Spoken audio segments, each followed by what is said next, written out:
065 дугаартай Отхон даваагийн багийнхантай та бүхнийг уулзуулж байна. Хаанаас хүрэлцээрж оролцож байгаа лээ? Дарханаас дархуул юм.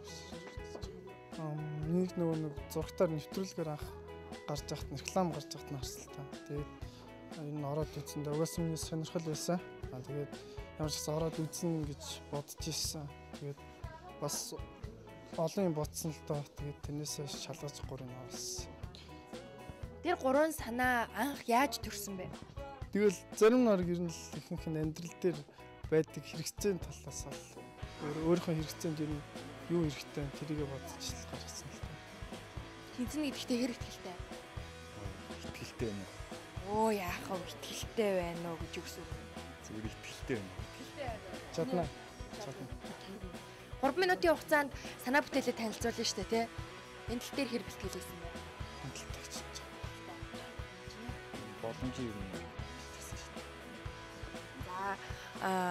Манай шүүгчд бол ер нь чанга байна гэж ороод гараад ирсэн оролцогчд бол ярьж байгааг сонссон мэт тий. Тэгээ гохоо. Гохоо. За ингээд амжилтсаа. Дархан уул аймгаас ирсэн нэгэн залуу байна. Отхон даваа. Монгол цагийг бидэнд танилцуулна гинэ. Монгол цаг гэхээр төгөлдрөө шамд юу бодогдож байна? 12 жил нэгдүгürt бодогдож байна. 12 жилээр Монгол тоглолоо гэдэг. Би хувьдаа ширээний цаг цуглуулдаг л да. Надад одоо Прагийн цагаас ахуулаад Гинденбургийн цаг хүртэл байна л да. Тэгээ тэнд ордуудаас ахуулаад одоо бүр одон орны хүртэл юм тусгацсан байдгийг. Тэгэхээр яагаад Монгол 12 жилтэй цаг байж болохгүй гэж тийм ээ. За ингээд Монгол цаг санааг гаргаж ирж байгаа залууга тайзан дээр урьж байна. За ингээд өөрийнхөө бүтээлийг 3 минутын дотор ухаалаг самбарын төсөлмжтэйгээ үзэгч болно шүүгчдэд танилцуулна. Европ аналог цагийг 12 жилдээ хослуулахаар хийсэн байгаа байхгүй. Тэгээд жишээ нь би бол энийг нэг ихлээр жишээгээ гэж би бодоод хийгээд ирсэн. Тэгээд эхний хэлцэнд бол яах ёстой вэ гэхээр одоо 11:40-с 1:40 хооронд шөнийн хулган цаг гэдэг байхгүй юу? Эсвэл энэ аналог Европ цагны ардуур эсвэл би өөрөөр яаж утсан бэ гэхээр юу гэж байгаа энэ аналог цагийг энд нь юм нөхөх гаргаж байгаа байхгүй. Тэгээ нөгөө нэг цаанаасаа одоо жишээ нь хулган цаг явлаа. Тэрний дараа нь үхэр цаг гэх мэтчлэнгээр юм Европ цагийг Монгол он тоололтой ингэж хослуулвал бас Монгол гэдэг утгаараа сайн байх юм болов уу гэж би бодсон л та. Цаг алдахгүй үднээс хэлэхэд наа чинь гандан дэгжлэн хийдээс яг ийм цагийг хийгээд гаргаад тараацсан одоо манай ажлын өрөөний хөлгөөтэй байгаа. Тийм учраас энэ тэмцээний агуулгын үднээс бол оюуны өмчийг хамгаалахын үднээс бол бид энэ бүтээлийг бол дэмжих болцоогүй гэж үзэж байна. Чи яг зүгээр өмнө нь хийсэн бүтээлийг давхцаал хийсэн юм шиг. Би ч гэсэн бас энийг урд хятад бас харж исэн ийм цаг. Тэгэхээр энэ давхцсан байгаа учраас анх нь одоо энэ дээр дэмжихгүй нэ. Тэн хоёр шүүгчтэй санал өгдөө. За Отхон даваа. Үйл хэрэгэ битгий зогсоогоорой, үргэлжлүүлээрэй, үргэлж чинийг ирэлхийлээрэй. Амжилт хүсье чамд. Амжилт хүсье.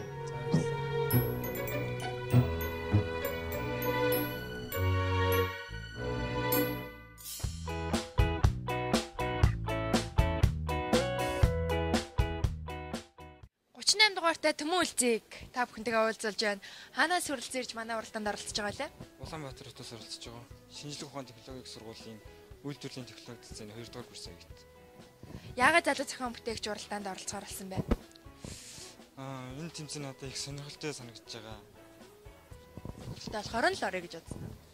Тийм энэ миний оролцож байгаа бүтээл бол хэрэгжих бүрэн боломжтой учраас энэ бүтээлтэй маш их ихтэй байна. Энэ нь болохоор хөдөө орон нутагт одоо хүн хүсч зарж байгаа, үн цаг хугацааг маш их зарж байгаа ажлыг хөнгөвшиж байгаа учраас энэ бүтээл бол тэмцэх магадлал өндөртэй хаа гэж бодож байна. За ингээд дотор ороод битгий сандраарай хамгийн гол нь тий. За тэгээ. За амжилт. Манай уралдаанд шоу нэвтрүүлэлт оролцож байгаа хүүхэд залуучууд маань ер нь бол нийгмийн төлөө, бусдын төлөө нэлээд их юм зохиож байгаа. Дараагийн оролцогч маань өвс ачигч төхөөрөмж зохиосон байгаа. Төмөн үлзийг тайзнаа урьж байна. За сайн байна уу? Сайн. Шүүгчтэй энэ өдрийн мэндийг хүргэе. Ер нь өвс ачиж юу? Өвс ачижсэн би өөрөө 10 жил байхдаа бүр амар ядардаг тийм. Тэгээд чаван харахад өвс их ачсан харагдахгүй л байна да. Бага үедээ л автгаа өвс ачиж явдаг гэсэн. Тэгээд томроод сургуульд тэгж. Ийм машин зохиогоод тахлаар өвс ажихгүй тодорхой л доо. Залхуурж явахгүй. За ингээд 3 минут байгаа. 3 минутын хугацаанд шүүгчтэй өөрийнхөө бүтээлийг амжилттай танилцуулаарай. Өвс ачигч төхөөрөмж маань өвсийг ачихтаа гинжин дамжуулах ашиглана. Гинжин дамжуулгын хөдөлгөөний их усвар нь бол чирэгч тракторынхаа хүч сунгах голоос авах юм аа. Тэгээ өвс ачигчийн гинжин дамжуулах бүхий өргөх механизм нь уртын дагуу үечлэн хөдлөх хоёр үндсэн хэсгээс тогтно. Эхний хэсэг нь төхөөрөмжийн суурь тавцантай тодорхой өнцгөр бэхлэгдэх бөгөөд хоёр дахь хэсэг нь эхний хэсгийн дээд үзүүрт бэхлэгдэж ажилтны өндрөөс хамаарч тухайн өнцөгт оршино. Ажлын бус үед бол суурь тавцан дээр эвхэгдэн хураагдах байгаа. Тэгээ энэхүү төхөөрөмж нь бол бодит хэмжээнд дээр бол 4.2 м өндөртэй байгаа. Энд бол уртын тооцоо юг гаргасан байгаа. Энэ болохоор өндөр учраас энийг бол 2 дугаар шатанда би шүүгчдэд илүү ойлгомжтойгоор бас телевизээр үзэж байгаа хүмүүст илүү ойлгомжтой болгохын тулд масштабаар багасгаж хийж эхэлсэн байгаа. Тэгээ энэ ажлынхаа ажлын зураг детальч зураад тэгээд ерөнхийдөө энэ деталь бүтцүүдээ цуглуулад ерөнхийдөө хийх ажлынхаа нэг 30-аас 40% орцсон явж байгаа. Бүтээлээ бүрэн танилцуулж амжив уу? Гол зүйлүүд энэ бол амжсан баг гэж бодож байна. Гэхдээ 3 минут бага юм аа. Анхаарлаа хандуулаарай. Лифтнүүд байдаг штэ. Лифтнээс энэ юугаар заавал энэ урсдаг байсны давуу тал тий. Шууд өргөөд тавьждаг гэдгийг тэдний хооронд нь харьцуулсан юм бас байх шаардлагатай гол та. Бүтээмж талаасаа. Энэ бол зүгээр урсдаг конвейерийн систем дээр чинь.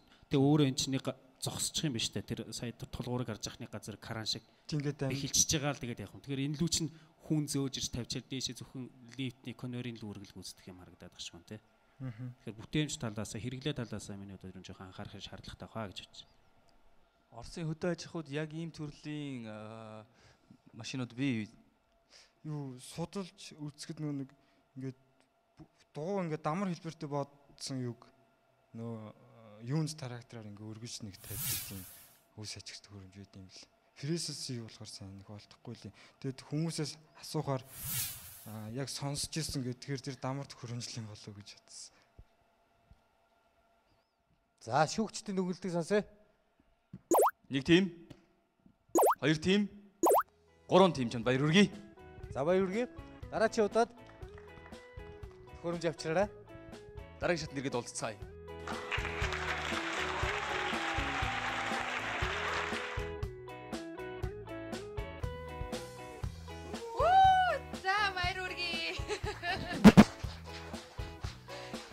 За тэнцээд гараад ирэх юм бол яана гэлээ ойлаа хамтдаа зураг авахулна гэсэнтэй. За ямар ч зураг авах. За доктор хэрэг. За ямар ч тийм сандарсангүй өөртөө ихтэй байлаа. Тэгээд гол нь үзэгчдийн 100% саналаар, шүүгчдийн 100% саналаар тэнцлээ. Бүгд тийм гэж хэлсэн. Тийм. 3 шүүгчдийн 100% саналаар. Туслах шүүгчдтэй юм асууж ирлээ. Энэ бүтээл дээр ажлын процессыг жоохон анхаарал өөрчлөх зүйл бай.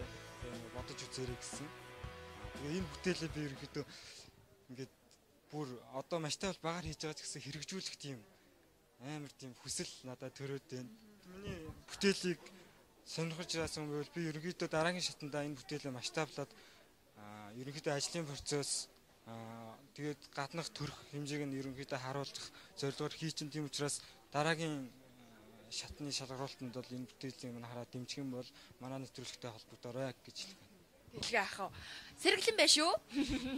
Тэнцэж гарч ирээд өөрийнхөө бүтээлд туслах сонирхолтой хүмүүс байна уу гэдээ уриалаад маш сэргэлэн байна. За бүтээлээ бол бодит бүтээл болгохыг зорилттой энэ нэвтрүүлэгт орж байгаа учраас энэ завшааныг ашиглаад түүнийг хэлчмээр байна. За баярлалаа. Ямар ч сан тэнцээд гарч ирэх юм бол хоёулаа хамтдаа зураг авахуулна шүү гэж хэлсэндээ тэнцэж гарч ирээ зураг авахуулчлаа. Дараагийн шатнд дээр уулзаад дахиад зураг авахуулна шүү заа яах.